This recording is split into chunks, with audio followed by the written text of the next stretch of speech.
عالی مرتبت میں جذبات تہنیت کے لیے مجھے حکم دیا گیا تھا، بالکل وقت نہیں ہے، بس اس گزارش کے ساتھ چونکہ حضرت والا ہمارے درمیان تشریف فرما ہے، ہم اس بات کی یقیناً مجاز ہیں کہ اپنے جذبات کو اکابر کے سامنے رکھیں۔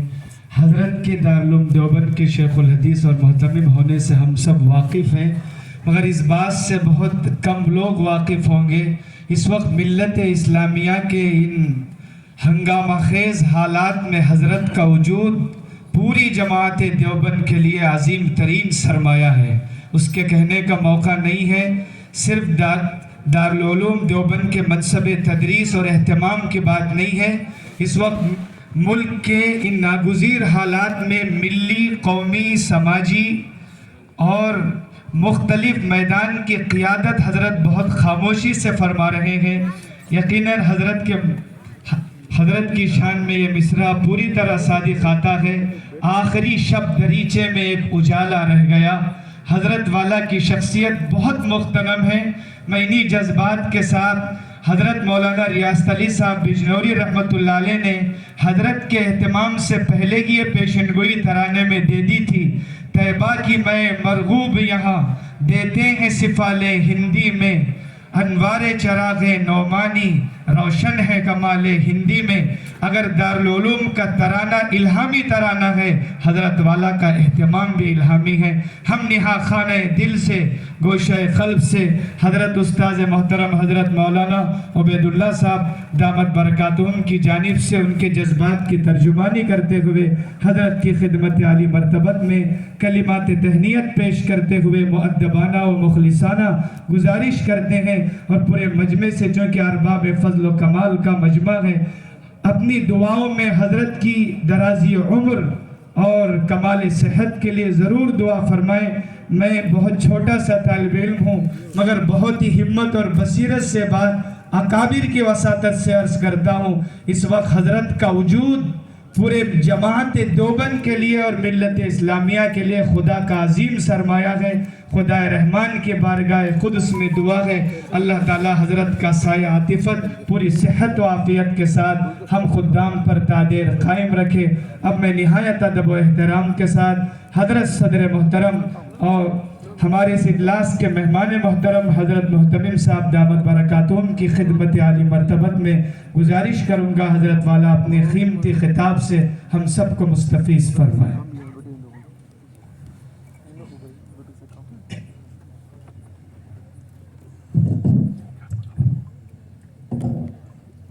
بسم اللہ الرحمن الرحیم۔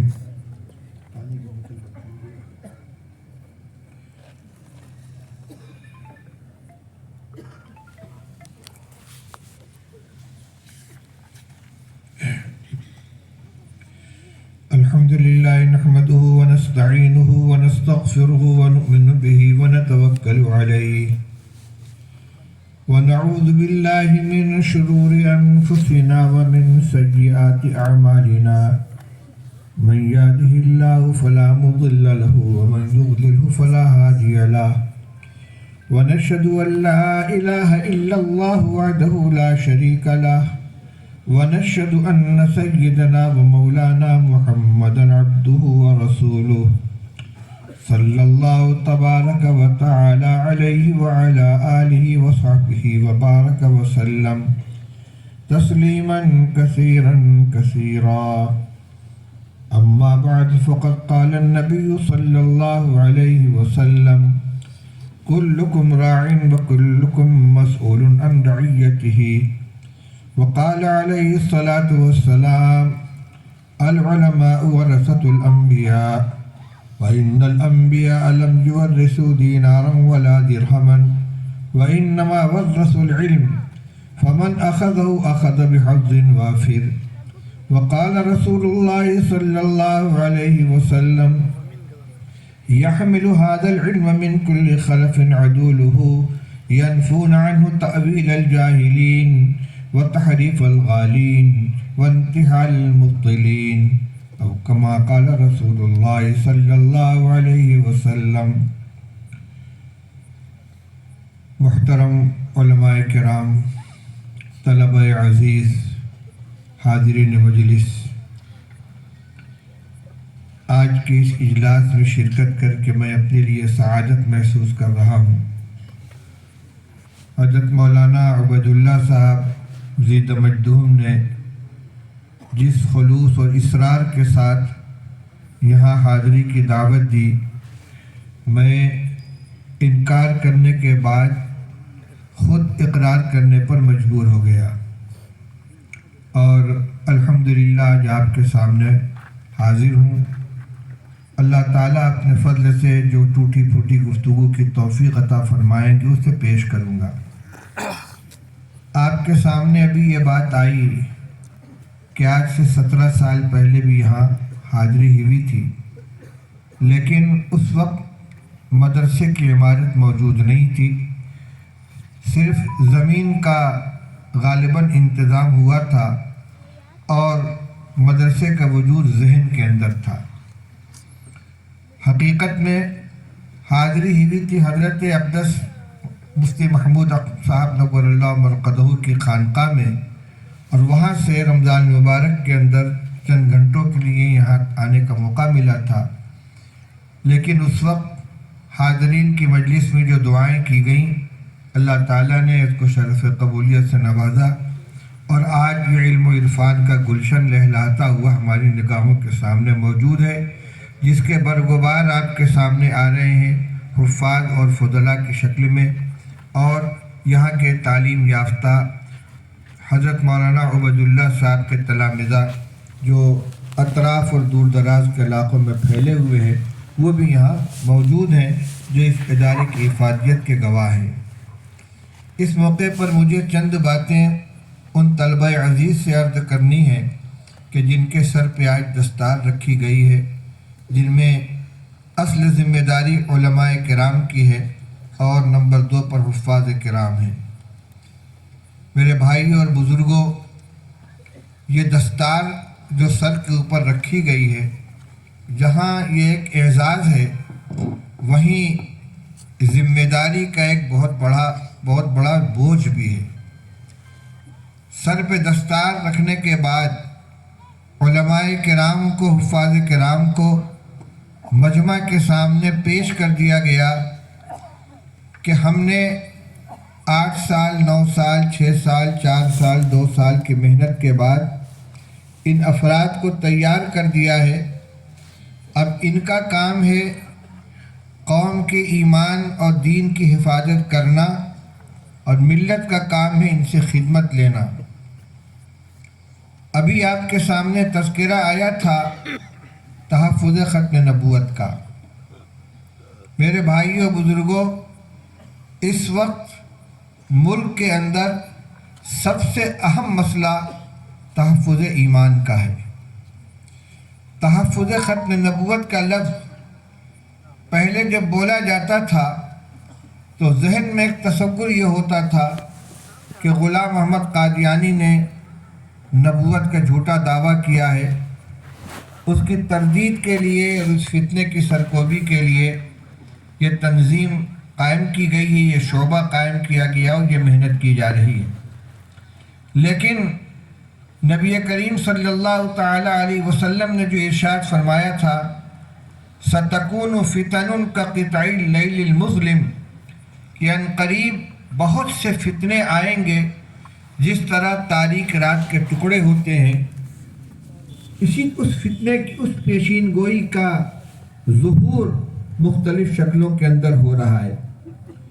مدعیان نبوت جھوٹے رسول پاک صلی اللہ علیہ وسلم کے عہد سے ہی شروع ہو گئے تھے، مسلمہ کذاب، سجاح، اسود عنسی، اور بعد میں ہر دور میں مختلف علاقوں میں نبوت کے دعوے دار پیدا ہوتے رہے، کبھی مہدویت کے دعوے دار پیدا ہوئے، لیکن اس وقت ہندوستان کے اندر یہ فتنہ کئی شکلوں کے اندر ہمارے سامنے موجود ہے اور ہمیں جھنجھوڑ رہا ہے۔ آپ حضرات جنوب کے اندر رہنے والے ہیں، اللہ تعالی حفاظت فرمائے۔ ابھی اس علاقے میں وہ فتنہ نہیں پہنچا ہے، لیکن دہلی، مہاراشٹر اور بہار کے اندر اور یوپی میں شکیل بن حنیف کا فتنہ شکیلیت بہت زور پکڑے ہوئے ہے، جس نے بیک وقت مہدویت اور عیسائی اور مسیحیت کا دعویٰ کیا ہے، اور اس کے عقائد اتنے خطرناک ہیں کہ دارالعلوم دیوبند کے دارالفتہ نے اور ملک کے دیگر مستند علماء نے، مفتیان کرام نے ان کی تکفیر کا فیصلہ کر دیا۔ قادیانیت ایک جانا پہچانا فتنہ تھا۔ ان کی سرگرمیاں اس طریقے سے چلتی تھیں کہ کسی پسماندہ علاقے میں جا کر کوئی معلم رکھ دیا، مکتب قائم کر دیا، مسجد کے اندر کوئی امام رکھ دیا، اور وہ آہستہ آہستہ تعلیم کے ذریعے بچوں کے ذہن کو خراب کرتا تھا۔ لیکن یہ جو شکیلیت کا فتنہ ہے، اس کے جو مبلغین ہیں، اس کے جو محرکین ہیں، وہ آپ کو بہت دیندار نظر آئیں گے۔ ہمارے اور آپ جیسے ٹوپی کرتے پاجامے کے اندر داڑھی رکھے ہوئے، مسجد کے اندر صف اول میں پنجگانہ نماز ادا کرنے والے، جماعت میں اچھا خاصا وقت لگانے والے، اور ظاہری وضاقتہ کے اعتبار سے انتہائی دیندار، وہ ایسے لوگوں کے کندھے پر ہاتھ رکھتے ہیں کہ جن کے اندر کچھ دینی شوق اور ذوق محسوس ہوتا ہے۔ کانا پھوسی کرتے کرتے ان کو باور کراتے ہیں کہ حضرت مہدی کا ظہور ہو چکا ہے اور اورنگ آباد میں ان کا مستقر ہے، اور پھر واسطہ در واسطہ اور آخر میں براہ راست بیعت کرا دیتے ہیں۔ یہ فتنہ بہت تیزی کے ساتھ پھیل رہا ہے۔ اسی طرح حیدرآباد کے علاقے میں فیاض بھیا کے نام سے ایک فتنہ ہے جو دعا تعویذ اور عملیات کے راستے سے لوگوں کو گمراہ کرتا ہے۔ بنگلور اور حیدرآباد کے علاقے میں صدیق دیندار، انجمن دیندار، چن بشیشور کے نام کا فتنہ ہے، اور الگ الگ علاقوں میں یہ فتنے الگ الگ عنوانات سے آ رہے ہیں۔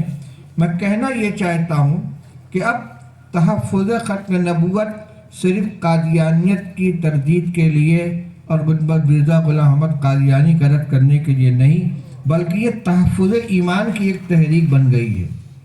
آپ اگر حالات سے باخبر ہیں تو انتہائی شرم کی بات ہے کہ ملک کے مختلف حصوں میں ہماری مسلمان بچیاں غیر مسلموں کے ساتھ تعلقات قائم کر رہی ہیں، شادیوں کے نام پر، دوستی کے نام پر، اور علی الاعلان وہ ان کے ساتھ جا رہی ہیں۔ کہیں کورٹ میرج ہو رہا ہے، کہیں مندروں میں نکاح ہو رہا ہے، کہیں بغیر نکاح کے ساتھ رہ رہے ہیں، اور یہ تعداد روز بروز بڑھتی چلی جا رہی ہے۔ ان تمام فتنوں کے اوپر قدغن لگانے کے لیے اور اس کا مقابلہ کرنے کے لیے ہماری یہی تحریک تحفظ ختم نبوت کی ہر جگہ کام کر رہی ہے۔ یہ اب چند افراد کا کام نہیں رہ گیا ہے، بلکہ میں نے ابھی روایت آپ کے سامنے پڑھی ہے، کلکم راعٍ وکلکم مسئول عن رعیتہ۔ نبی کریم صلی اللہ علیہ وسلم نے ارشاد فرمایا تھا کہ تم سب کے سب نگراں ہو، سب کے سب چرواہے ہو، اور ہر ایک سے اپنی رعیت کے بارے میں سوال کیا جائے گا۔ لڑکیوں کی ارتداد کے سلسلے میں ابھی کتابچہ مولانا صادق امین صاحب نے میرے ایک بیان کو مرتب کر کے شائع کیا، آپ اس کو پڑھیں گے۔ اس میں اسباب کا بھی تجزیہ کیا گیا ہے۔ لڑکیوں کو ابتدائی دینی تعلیم نہیں دی جاتی، براہ راست ان کو اسکولوں میں داخل کر دیا جاتا۔ وہ ایمان کی حقیقت سے واقف نہیں ہے، ایمان کی اہمیت سے واقف نہیں ہے۔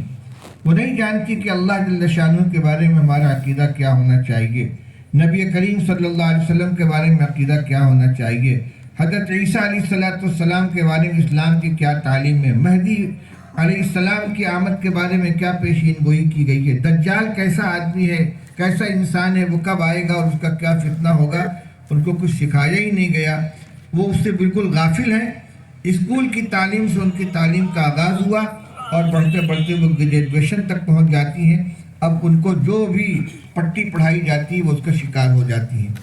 تو سب سے پہلی بنیادی ضرورت آج ہماری یہ ہے کہ ہر بچے اور بچی کو بنیادی دینی تعلیم دلائی جائے، کوئی بچہ بھی تعلیم سے محروم نہ رہے۔ اس وقت جمعیت علماء ہند کے زیر انتظام دینی تعلیمی بورڈ کی طرف سے پورے ملک میں یہ تحریک چلائی جا رہی ہے، میں اس کا بھی ذمہ دار ہوں۔ اور رائچور میں مولانا حسن ذیشان قادری صاحب کے زیر انتظام جو اجلاس ہوا تھا، وہاں 4000 مکاتب قائم کرنے کا لوگوں نے عزم کا اظہار کیا تھا۔ بہت ریڑھ کی ہڈی ہے یہ۔ کوئی مسجد، کوئی محلہ مکتب سے خالی نہیں ہونا چاہیے۔ مکاتب کی 2 شکلیں ہوتی ہیں، ایک کل وقتی مکتب ہے جس میں بچہ صبح سے آ کر پورا وقت مکتب میں خرچ کرے، اس کا ایک باقاعدہ نصاب ہوتا ہے۔ لیکن وہ لوگ کہ جو اپنے بچوں کو اسکولوں میں داخل کرتے ہیں، پرائمری اسکول میں پڑھ رہے ہیں، ابتدائی درجات میں پڑھ رہے ہیں، تو منظم مکاتب کا ایک سلسلہ شروع کیا گیا ہے جس میں جز وقتی تعلیم ہوتی ہے۔ ہر بچہ اپنے خالی وقت میں 1 گھنٹہ یا 2 گھنٹہ مکتب کے اندر دیتا ہے، اور اس کے کچھ ضابطے بنائے گئے، کچھ طریقے تعلیم تجربے سے مرتب کیا گیا ہے جس کا الحمدللہ بہت فائدہ ہو رہا ہے۔ اجتماعی تعلیم ہوتی ہے، یعنی ایک بچے کو لے کر استاد الگ الگ نہیں بیٹھتا، بلکہ 20 بچے اگر ہیں تو ان سے سب ایک ساتھ کہلوایا جاتا ہے الحمدللہ رب العالمین، تو سارے بچے ایک ساتھ پڑھیں گے۔ لا الہ الا اللہ محمد الرسول اللہ، سارے بچے ایک ساتھ پڑھیں گے۔ تو جو وقت 20 بچوں پر تقسیم ہوتا تھا، وہ سارا کے سارا وقت ان 20 بچوں پر ایک ساتھ لگ جاتا ہے، اور 1 گھنٹے میں الحمدللہ ان کا کلمہ بھی سیکھ لیتے ہیں، قرآن کی آیتیں بھی سیکھ لیتے ہیں، سورتیں بھی یاد کر لیتے ہیں، بنیادی عقائد بھی ان کو معلوم ہو جاتے ہیں، اور جو اسی کے ساتھ ساتھ تعلیم بالغہ کی تحریک چلائی جا رہی ہے کہ جو بچے اسکولوں کی تعلیم سے آگے نکل چکے ہیں، اب وہ کہیں پڑھ نہیں رہے یا انہوں نے سرے سے تعلیم حاصل ہی نہیں کی ہے، ان کے لیے تعلیم بالغہ کا انتظام کیا جائے۔ جو اہل مدارس ہیں جن کو اللہ تعالیٰ نے وسعت دی ہے، وہ ایک استاد اپنے یہاں متعین کر دیں، باقاعدہ تشکیل کر کے، دعوت دے کر، گشت کر کے پتہ چلا کہ کون کون نوجوان ایسے کہ قرآن نہیں پڑھا ہے، جن کو کلمہ نہیں آتا، جن کو نماز نہیں آتی، ان کی تشکیل کر کے ان کو مدرسے کے اندر بلایا جائے۔ مغرب کے بعد کا وقت ہو، عشاء کے بعد کا وقت ہو، دوپہر کے وقفے کا وقت ہو، ان کو بلا کر ان کو سکھایا جائے۔ ایسے ہی گھروں کے اندر دینی کتاب پڑھ کر ایمان کی اور عقیدے کی جو صحت کے لیے جن چیزوں کی جانکاری ضروری ہے، ان کی تعلیم گھر کے اندر عورتوں اور بچوں کو دی جائے۔ ایک یہ بہت ضروری ہے۔ دوسری بات، میں نہیں جانتا اس علاقے کا ماحول کیا ہے، لیکن بہت سی جگہوں پر بچیوں کی تعلیم کا اور اسکولی تعلیم کا بڑا شوق ہے۔ بچوں کی تعلیم اگر 37% ہے تو بچوں کی تعلیم 67% ہے۔ ان کو گریجویشن کراتے ہیں، اسکولوں کالجوں کے اندر داخل کرتے ہیں، گریجویٹ بناتے ہیں۔ منع نہیں ہے، علماء کرام جدید تعلیم کے خلاف نہیں ہیں، لیکن یہ ضرور ہے کہ ان کی ایمان کی حفاظت کے ساتھ اگر کسی بچی کو آپ کو تعلیم دلانی ہی ہے تو اپنا اسکول قائم کریں، اپنے مینجمنٹ والے اسکول میں ان کو داخل کریں، ان کے پردے کا لحاظ کریں، یہ دیکھیں کہ ان کا اٹھنا بیٹھنا کس کے ساتھ، ان کے تعلقات کس کے ساتھ ہیں۔ ان کو بڑا موبائل ہرگز نہ دیں، ان کے موبائل کو چیک کریں کہ وہ کس سے ان کا رابطہ ہے، کہاں ان کا آنا جانا ہے، اپنی سہیلی کے نام پر اور تعلیمی فنکشن کے نام پر وہ کہیں کسی غلط رضی کا شکار تو نہیں ہو رہی ہیں۔ ایسے ہی لالچ دے کر جن بچوں اور بچیوں کو غلط راستے پر ڈالا جاتا ہے، ان کے بارے میں کان کھڑا رکھیں۔ ان کی اگر کچھ ضروریات ہیں تو ملت کے خوشحال لوگوں کو اللہ تعالیٰ نے نوازا ہے، وہ ان کی مدد کریں تاکہ مالی مدد کے نام پر ان کو کوئی گمراہ نہ کر سکے۔ میں نے بات شروع کی تھی فضلاء سے۔ یہ ذمہ داری علماء کی، فضلاء کی نمبر 1 پر ہے، اور اس کے بعد جو عام مسلمان ہیں ان کی بھی یہ ذمہ داری ہے۔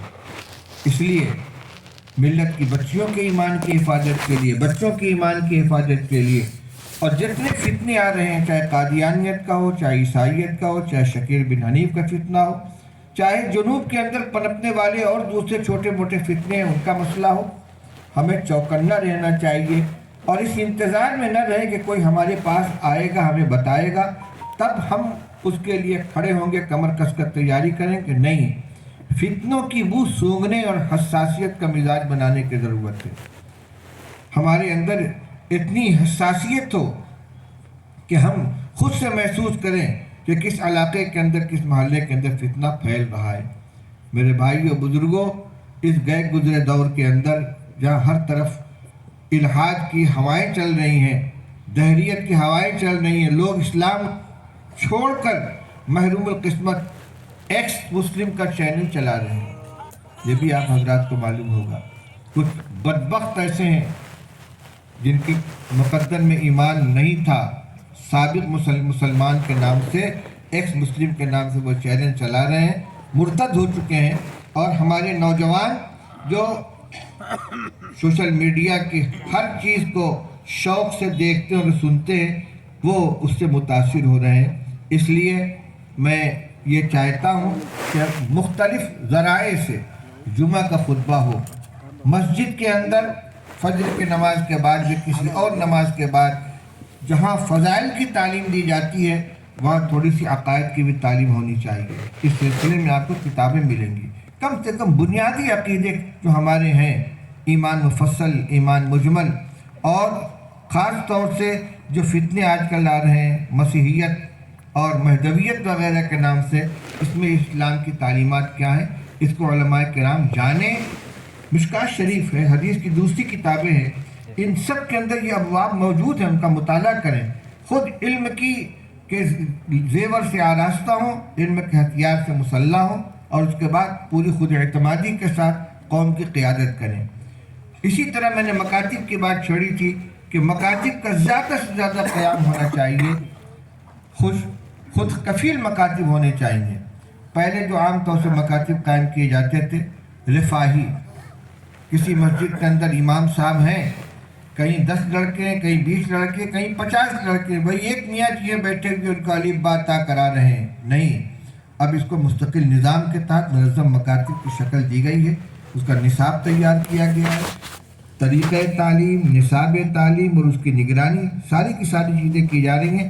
مجھے اصرار نہیں ہے کہ آپ جمعیت علماء ہند ہی کا نصاب پڑھائیں اور انہی کے مکاتب سے وابستہ ہوں۔ ملک میں اور بھی تنظیمیں منظم مکاتب کا کام کر رہی ہیں، دینیات کا ادارہ ہے، وہ بھی منظم مکاتب کا سلسلہ چلا رہا ہے۔ اسی طرح گجرات کے اندر کچھ حضرات ہیں جو منظم مکاتب چلا رہے ہیں، جس کو جس سے مناسبت ہو اس کے ساتھ جڑ جائے۔ میں جماعت کے، جمعیت کے یا دینی تعلیمی بورڈ کے مکاتب کے ساتھ الحاق کی کوئی آپ سے تاکید نہیں کر رہا ہوں، لیکن یہ سلسلہ ہونا چاہیے۔ آپ اپنے بچوں کو یا تو مدرسے میں داخل کرائیں، ان کو پوری دینی تعلیم دلائیں، ان کو حافظ بنائیں، توفیق و تعلیم بنائیں۔ ایک بات آ گئی تو عرض کر دوں، تجربہ یہ بتلاتا ہے کہ ایمان کی حفاظت کے لیے بچے کو حافظ بنا دینا یہ ایک بہت مضبوط ذریعہ ہے۔ بہت سے لوگوں نے سنا اور خود یہ تجربہ بھی ہے۔ اگر آپ کو اپنے بچے کو ڈاکٹر بنانا ہے، انجینئر بنانا ہے، آپ پہلے اس کو حافظ بنا دیجیے، حفظ کرا لینے کے بعد آپ اس کو ڈاکٹر بنائیے، اطمینان انشاءاللہ ایمان سے نہیں جائے گا۔ جس کے سینے کے اندر قرآن محفوظ ہو جائے گا، اس کی سینے کے اندر پھر انشاءاللہ کفر نہیں آئے گا، شرک نہیں آئے گا، ارتداد نہیں آئے گا۔ بہت سے گھرانے آج بھی ایسے ہیں جن میں ہر بچہ حافظ ہے۔ ابھی ہمارے محترم مولانا ملک ابراہیم صاحب سے گفتگو ہو رہی تھی، ان لوگوں نے فیصلہ کر لیا کہ ہمارے گھر کا ہر بچہ حافظ ہوگا۔ آج بھی بہت سے گھرانے ایسے ہیں جہاں ہر بچہ حافظ ہے۔ حضرت مولانا اسد صاحب مدنی رحمۃ اللہ علیہ کے گھرانے میں حضرت خود تو حافظ نہیں تھے، لیکن حضرت کے علاوہ حضرت کے برادران، حضرت کے صاحبزادگان، حضرت کے بھتیجے اور ان بھتیجوں کی اولاد سب کے سب حافظ ہیں، کوئی غیر حافظ نہیں۔ حفظ ہی سے تعلیم کا آغاز ہوتا ہے۔ مجھے یاد ہے سن 1387 ہجری 1967 میں سہارنپور میں حضرت مولانا محمد زکریا صاحب رحمۃ اللہ علیہ کی خانقاہ میں رمضان کے اندر اعتکاف میں ہم لوگ تھے۔ ایک طرف حضرت شیخ رحمۃ اللہ علیہ کا پردہ پڑا ہوا تھا، ایک طرف حضرت مولانا حضرت مفتی محمود صاحب نور اللہ عمر قدو کا پردہ تھا۔ حضرت کے خدام بھی بڑی تعداد میں وہاں پر معتکف تھے۔ حضرت شیخ کے خاندان کے بچے چھوٹے چھوٹے کھیلنے کے لیے، اپنے بزرگوں سے ملنے کے لیے کثرت سے آتے جاتے تھے۔ ایک بات یاد رہنی چاہیے کہ حضرت کا جو خاندان ہے وہ سب حکیم ایوب صاحب کی اولاد ہے۔ حضرت کے نرینہ اولاد میں صرف حضرت مولانا طلحہ صاحب، ان کا کوئی اولاد نہیں تھی. حضرت کی بچیاں اور حضرت کے نواسے، ان کی جو اولاد ہے، ان کی اولاد در اولاد یہ حضرت شیخ رحمۃ اللہ علیہ کے گویا خانوادہ ہے. اس زمانے میں بچے آتے تھے، ان سے پوچھتے تھے بیٹا کیا پڑھ رہے ہو؟ 3 پارے ہوئے. بیٹا کیا پڑھ رہے ہو؟ 8 پارے ہوئے. یعنی پڑھنے کا انداز یہ تھا ان کا. وہ یہ نہیں بتاتے تھے کہ قاعدہ پڑھ رہے ہیں یا پرائمری پڑھ رہے ہیں یا درجہ 2 میں پڑھ رہے ہیں. ان کی تعلیم کا آغاز ہی یہاں سے ہوتا تھا کہ ان کو ناظرہ پڑھایا گیا اور جو قرآن پڑھنے کے لائق ہو گئے ہند میں لگا دیا گیا. اتنے بڑے بڑے بچے، کوئی 3 پارے کا حافظ تھے، کوئی 4 پارے کا حافظ تھے.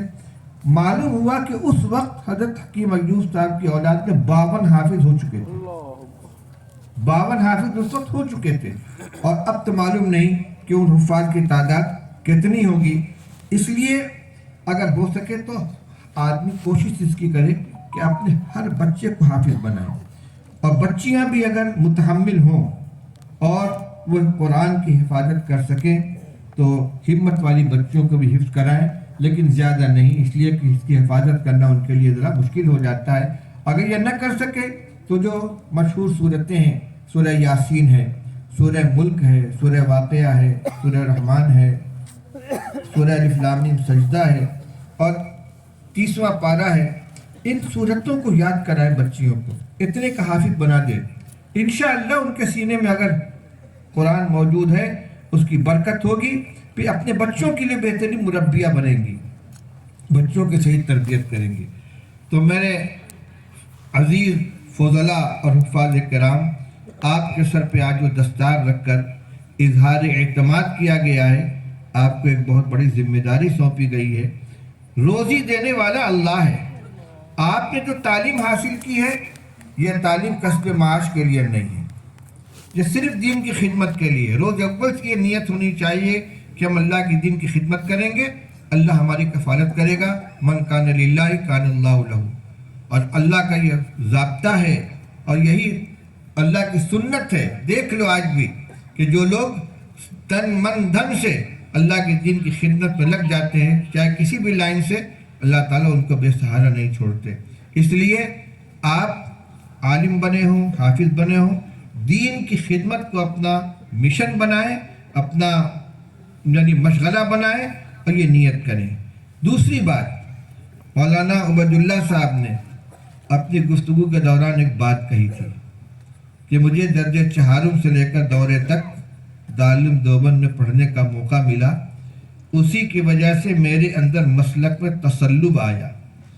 آپ نے روا روی میں اس کو سن لیا ہوگا، لیکن میں نے غور سے اس کو سنا.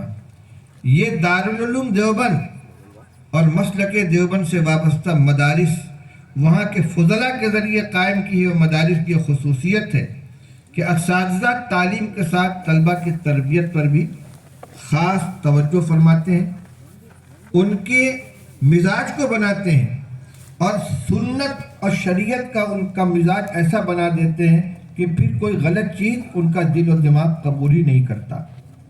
مسلک کے سلسلے میں تسلب کا معنی تعصب نہیں ہے، بلکہ اپنی جگہ پر پختگی، کہ ہر کچی پکی چیز کو قبول کرنے کے لیے ان کا دل تیار نہیں ہوتا. علماء دیوبند کا مسلک الحمدللہ ایک معتدل مسلک ہے. حضرت مولانا قاری محمد طیب صاحب رحمۃ اللہ علیہ کی کتاب ہے علماء دیوبند کا مسلکی مزاج اور دینی رخ. اس میں انہوں نے یہ ثابت کیا ہے ہر اعتبار سے مسلک علماء دیوبند ایک معتدل اور متوسط عقیدہ اور مسلک ہے، جس کی بنیاد حضرت مولانا محمد قاسم صاحب نانوتوی، حضرت مولانا رشید احمد سے گنگوہی، حضرت مولانا شاہد صاحب تھانوی، یہ ہمارے اوپر کے اکابر ہیں.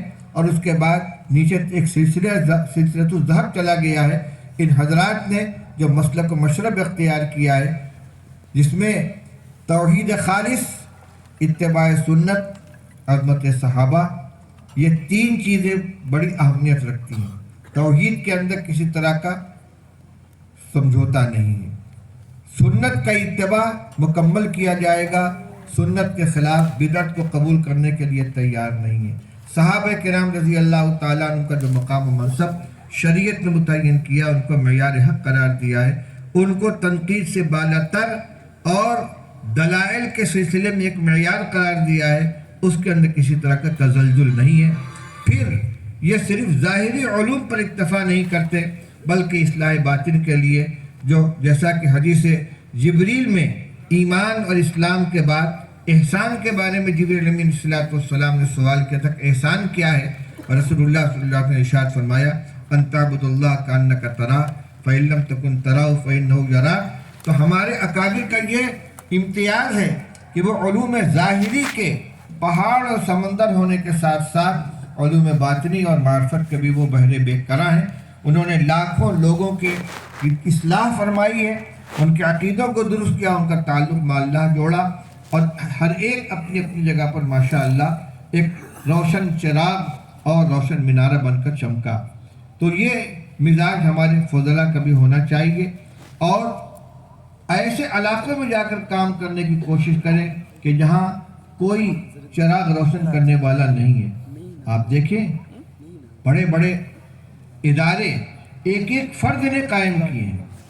حضرت مولانا عبدالحلیم صاحب گورینی جونپور کے ایک قصبے میں مانی کلام انہوں نے مدرسہ قائم کیا، ضیاء العلوم، وہاں کے لوگوں سے اتفاق نہیں ہو سکا، روڈ کے اوپر آ کر مدرسہ ریاض العلوم قائم کیا۔ گورینی کا مدرسہ آج ایک مرکزی ادارہ ہے۔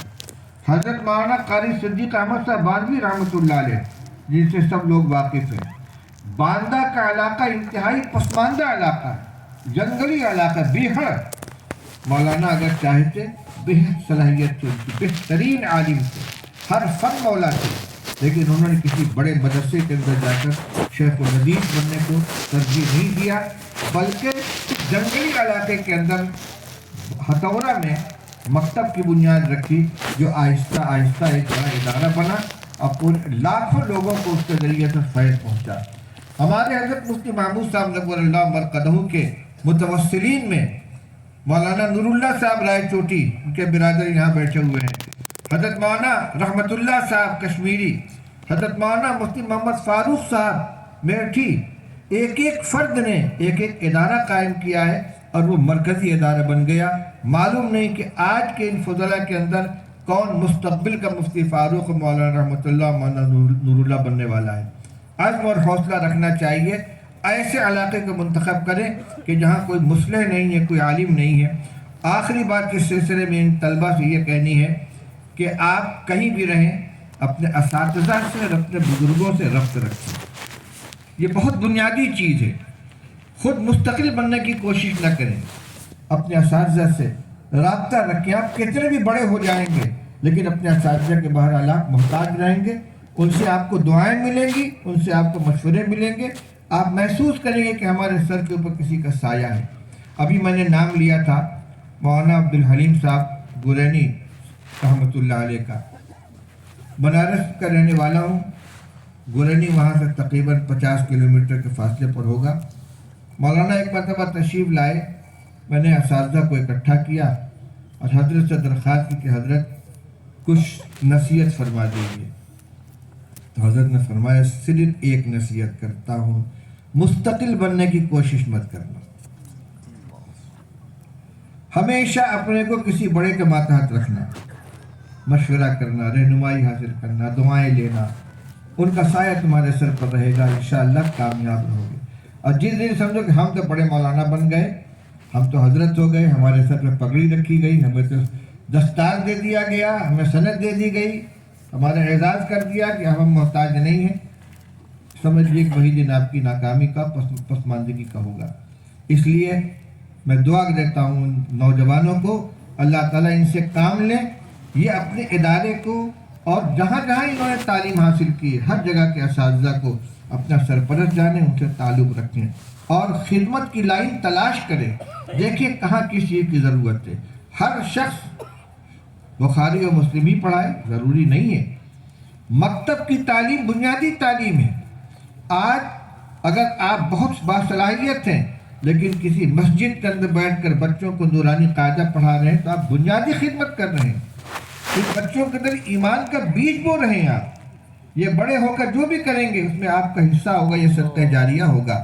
روایت بہت مشہور ہے، رسول اللہ صلی اللہ علیہ وسلم نے ارشاد فرمایا اذا مات الانسان انقطع عنه عمله الا عن ثلاث صدقۃ جاریہ او علم ينتفع به او ولد صالح يدعو له. فرمایا کہ جب انسان کا انتقال ہو جاتا ہے تو سارے عمل کا سلسلہ ختم ہو جاتا ہے، مگر 3 چیزوں کا سلسلہ برابر جاری رہتا ہے. وہ کیا کیا ہے؟ فرمایا صدقۃ جاریہ. ایک تو کوئی صدقہ جاریہ کر چکا ہو، کر کے چلا گیا ہو، کوئی ایسا رفاہی کام جس سے مخلوق خدا کو نفع پہنچ رہا ہے. کسی جگہ کنواں کھدوا دیا، لوگ پانی پی رہے ہیں، ٹیوب ویل لگوا دیا، بورنگ کرا دی، راستے میں کئی سایہ دار درخت لگا دیا، یا اور کوئی ایسا کام، اسپتال بنا دیا، مریضوں کو وہاں سے علاج ہو رہا ہے مفت میں. صدقہ جاریہ ہے وہ. ایسا کوئی کام کہ جس سے بعد میں لوگ برابر نفع اٹھاتے رہیں، دینی یا دنیاوی. نمبر 2 علم ينتفع به. وہ علم جس سے نفع اٹھایا جائے. اس کا دائرہ بہت وسیع ہے. درس و تدریس کے ذریعے طلبہ تیار کر دیے، مدرسہ قائم کر دیا، وعظ و نصیحت کے ذریعے علم کی باتیں لوگوں کو بتائیں، تصنیف و تالیف کے ذریعے لوگوں تک پیغام پہنچایا، مسجد میں ترجمہ قرآن پاک کا حلقہ لگایا، حدیث پاک کا ترجمہ کیا، کسی جگہ بیٹھ کر لوگوں کو مسائل بتائے، دارالفتہ قائم کر لیا. جو بھی شکل ہے علم کو لوگوں تک پہنچانے کی، وہ سب کے سب اس کے اندر داخل ہے. ایک شخص کسی کو علم کی کوئی بات بتائے گا، وہ اس کی تعلیم کی بنا پر جتنا عمل کرے گا سب میں اس کا حصہ ہوگا. علم ينتفع به. وہ علم جس کے ذریعے سے نفع اٹھایا جائے. او ولد صالح يدعو له. اور تیسرے وہ صالح اولاد جو اپنے والدین کے لیے دعائے خیر کرے. صالح ہے تو دعا کرے گی، تو اولاد کو صالح بنا کر جانا یہ اپنے لیے صدقہ جاریہ تیار کرنا ہے. اس لیے بھی بچوں کو دینی تعلیم دلانا چاہیے. اور میں یہ کہہ رہا تھا کہ ہمارے یہ فضلاء، یہ حفاظ کرام، اللہ ان کی دنیا کی خوب کفالت فرمائے، خوب فراخی عطا فرمائے. یہ اپنا مقصد اور مشن بنا لیں دین کی خدمت کو. ایسی جگہ جا کے خدمت کے لیے جگہ کا انتخاب کریں کہ جہاں کوئی کام کرنے والا نہ ہو. انشاءاللہ اللہ تعالیٰ کام لیں گے، اور وہ بچے جو ان سے پڑھیں گے وہ ان کے لیے صدقہ جاریہ بنیں گے. ان کے اپنے ایمان کی حفاظت ہوگی، ان کی اولاد کی، ان کے خاندان کی حفاظت ہوگی. بہرحال یہ چند متفرد باتیں میں نے آپ کے سامنے عرض کی ہیں. 17 سال کے بعد حاضری کے موقع پر جو یہ لہلاتا ہوا چمن دیکھ رہا ہوں، اس سے جی بہت خوش ہوا. انشاءاللہ یہ اور ترقی کرے گا. اور جو حضرات یہاں پر موجود ہیں اس میں نہ جانے کتنے مدارس کے ذمہ داران ہیں، کتنے اساتذہ کرام ہیں. سب کو میں مبارکباد دیتا ہوں. اور جو باتیں میں نے شروع میں عرض کی تھی کہ اس وقت جو ایمان کے سلسلے میں فتنے چل رہے ہیں، تمام علماء کرام اور دینی مزاج رکھنے والے حضرات اس سلسلے میں جس سے جو ہو سکتا وہ خدمت کریں. مجلس تحفظ ختم نبوت کا مرکزی دفتر دارالعلوم دیوبند کے اندر ہے. اس کے کچھ اصول و ضوابط ہیں جن کے تحت ملک کے مختلف حصوں میں صوبائی اور علاقائی دفاتر قائم کیے جا رہے ہیں، مجالس قائم کی جا رہی ہیں. اسی طرح جتنے مدرسے ہیں، ہر مدرسے والے سے یہ تلقین کی جاتی ہے کہ اپنے مدرسے میں جہاں وہ بہت سے شعبے رکھتے ہیں، ایک شعبہ تحفظ ختم نبوت کے بھی رکھیں، اور اس کے لیے ایک باقاعدہ معلم رکھیں اپنے یہاں جو حالات کا جائزہ لیتا رہے، اطراف میں دیکھتا رہے کہ ایمان پر ڈاکہ ڈالنے والے کہیں اپنی سرگرمی میں مشغول تو نہیں ہیں. چاہے وہ قادیانیت کا فتنہ ہو، چاہے عیسائیت کا ہو، چاہے ارتداد کا ہو، چاہے شکیل بن حنیف کا ہو، چاہے صدیق دیندار کا ہو، جو بھی ہو. جہالت بھی ایک فتنہ ہے. جہاں دیکھیں کہ یہاں تعلیم کی ضرورت ہے، وہاں کے لوگ متوجہ کر کے مکتب کا قیام کریں. یہ ہمارے اس مجلس تحفظ ختم نبوت کے کاموں کے اندر یہ ساری چیزیں شامل ہیں. اللہ تعالیٰ ہمیں اس کی توفیق نصیب فرمائے. وآخر دعوانا الحمدللہ رب العالمین.